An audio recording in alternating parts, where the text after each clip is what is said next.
देखा आपके अपने channel yes ITI technical classes में।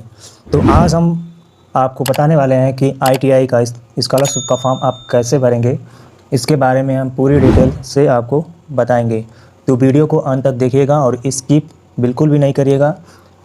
और चैनल पे यदि नए हैं, पहली बार विजिट कर रहे हैं, तो चैनल को सब्सक्राइब करके बेल आइकन प्रेस कर दीजिएगा और ऑल पे क्लिक कर दीजिएगा। तो चलिए दोस्तों, वीडियो में आगे बढ़ते हैं। तो सबसे पहले आपको गूगल क्रोम ओपन करना होगा। ओपन करने के बाद आपको सरकारी रिज़ल्ट टाइप करके क्लिक कर देना होगा। अब जैसे ही सरकारी रिज़ल्ट का वेबसाइट खुलेगा, पहला जो आप टैब देख रहे हैं उस पर क्लिक करना है। क्लिक करने के बाद आपका सरकारी रिज़ल्ट का पूरा वेबसाइट खुल करके आ जाएगा।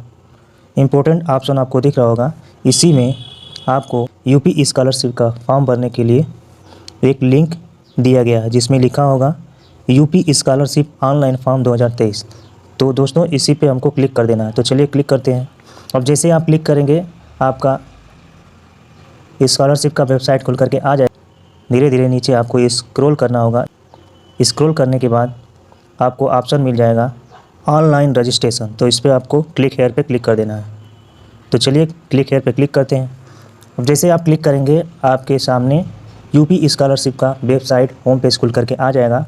अब इसमें कई विकल्प दिए हैं, जैसे आप OBC SC ST के हैं तो उसके अकॉर्डिंग आपको फॉर्म भरना होगा। तो यहाँ से आपको SC ST का फॉर्म भरना है। इसके बाद OBC का फॉर्म यहाँ से भरना है, और अल्पसंख्यक माइनॉरिटी कैटेगरी होता है उसका फॉर्म यहाँ से भरना है। तो हमें OBC कैटेगरी का फॉर्म भरना है, तो हम OBC कैटेगरी चूज करेंगे। इसमें आपको 3 विकल्प देखने को मिल रहे हैं। पहला विकल्प है प्री मैट्रिक फ्रेश, दूसरा आपको विकल्प देखने को मिल रहा होगा पोस्ट मैट्रिक इंटरमीडिएट फ्रेश, और तीसरा जो विकल्प है post matric other than intermediate fresh. तो post matric other than intermediate fresh पे आपको क्लिक करना होगा। अब जैसे आप क्लिक करेंगे, आपके सामने इंटरफेस खुल करके आ जाएगा, और बॉक्स में जो भी चीज़ें आपको भरना है उसको आप भर लेंगे। एक बात आपको ध्यान देना है कि रजिस्ट्रेशन फॉर्म में आपको जन्म तिथि सही भरना है, पिता का नाम सही भरना है, अपना नाम सही भरना है, और साथ में सभी जो बॉक्स में आप नाम फिल करेंगे वो सभी कैपिटल लेटर में होंगे और अंग्रेजी भाषा में होंगे। ठीक है।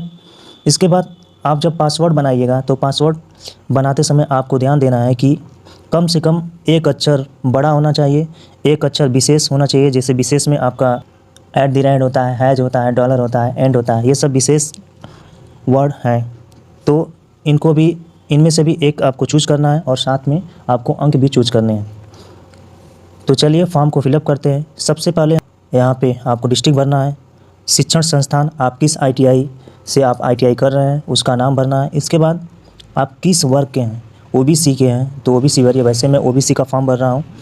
अब आगे आपको देखने को मिल रहा है रिलीजन, तो आप हिंदू धर्म के हैं तो हिंदू ही भरना है। इसके बाद छात्र और छात्रा का नाम भरना है इस वाले बॉक्स में।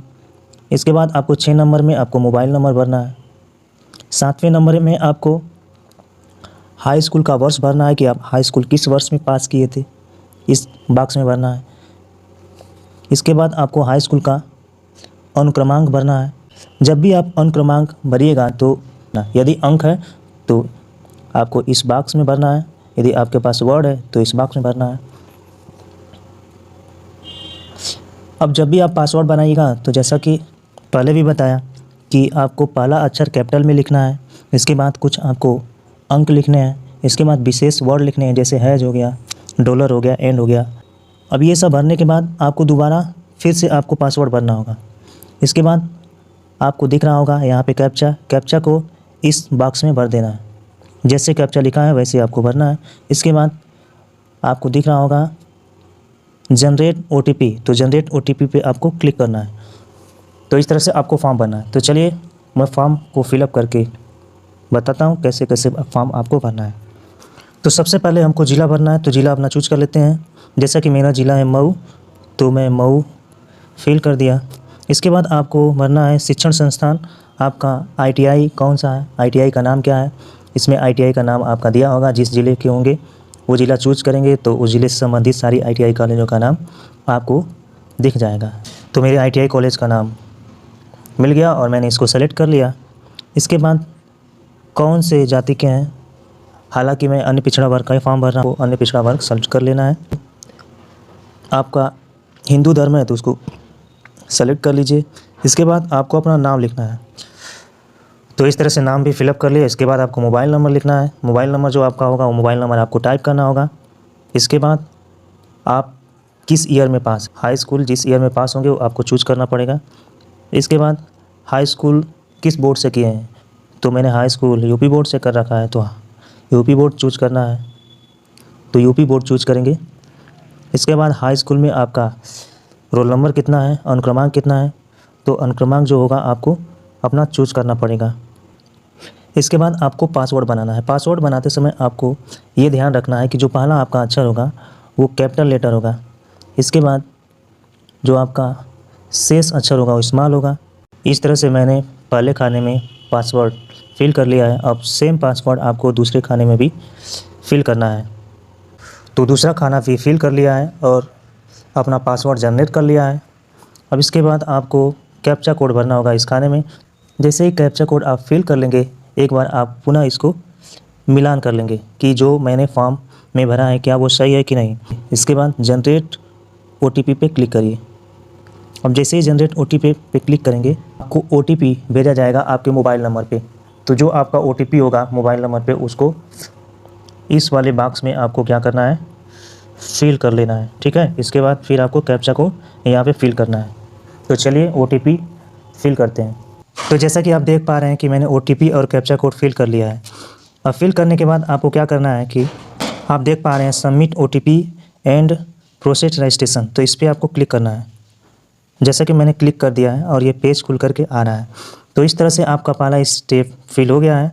अब इसको आपको क्या करना है कि इसका स्क्रीनशॉट ले लेना है बैकअप के लिए, या इसको प्रिंट कर सकते हैं। तो इस तरह से आपका एक स्टेप फिल हो गया। अब इसके बाद आपको क्या करना है कि होम पे क्लिक करना है। जैसा कि आप देख पा रहे हैं यहाँ पे होम आपको दिख रहा होगा, इस पर आपको क्लिक करना है। अब जैसे ही होम पे क्लिक करेंगे फिर से आपका पेज खुल करके आ जाएगा। और इसके बाद आपको क्या करना है, स्टूडेंट पे क्लिक करना है। स्टूडेंट पे जैसे आप क्लिक करेंगे तो यहाँ पे आपको 3 ऑप्शन दिख रहे हैं। एक रजिस्ट्रेशन, तो रजिस्ट्रेशन तो मैंने कर दिया है। इसके बाद दूसरा ऑप्शन दिख रहा है आपको फ्रेश लॉगिन। तीसरा जो ऑप्शन है वो रिन्यूअल लॉगिन है। तो यदि आप पहली बार फॉर्म भर रहे हैं तो आपको फ्रेश लॉगिन पे क्लिक करना है। अब पहले से आप फॉर्म भर चुके हैं, आप सेकेंड ईयर में हैं, तो आपके रिन्यूअल लॉगिन पे क्लिक करना होगा। तो ये जो मैं फॉर्म भर रहा हूँ ये फर्स्ट ईयर का स्टूडेंट है, उसका मैं फॉर्म भर रहा हूँ, तो हमें फ्रेश लॉगिन पे क्लिक करना होगा। तो चलिए फ्रेश लॉगिन पे क्लिक कर लेते हैं। जैसे ही आप फ्रेश लॉगिन पे क्लिक करेंगे तो कुछ इस तरह का आपको इंटरफेस देखने को मिल जाएगा, जिसमें आपको रजिस्ट्रेशन नंबर भरना होगा। इसके बाद आपको मोबाइल नंबर भरना है। इसके बाद आपका पासवर्ड क्या है उसको भरना है। इसके बाद आपको यहाँ कैप्चा कोड आपको भर लेना है। तो चलिए सबसे पहले यहाँ रजिस्ट्रेशन नंबर फिल कर लेते हैं। जैसा कि आप देख पा रहे हैं कि रजिस्ट्रेशन नंबर फिल कर दिया है, मोबाइल नंबर भी फिल कर दिया है, जो पासवर्ड बनाया था वो भी फिल कर दिया है और कैप्चा कोड भी फिल कर लिया है। अब हमें क्या करना है कि सबमिट पे क्लिक कर देना है। अब जैसे ही सबमिट पे क्लिक करेंगे तो कुछ इस तरह का इंटरफेस खुल करके आ जाएगा। पहला स्टेप आपका कंप्लीट हो गया। अब दूसरा स्टेप कंप्लीट करना, इसके बाद तीसरा स्टेप, चौथा स्टेप, 5वां, 6वां और 7वां, ये 7 स्टेप आपको क्लियर करना है। इसके बाद ही आपका फॉर्म फिल होगा। तो मेरा पहला स्टेप क्लियर हो गया है। अब हमें दूसरा स्टेप भरना है।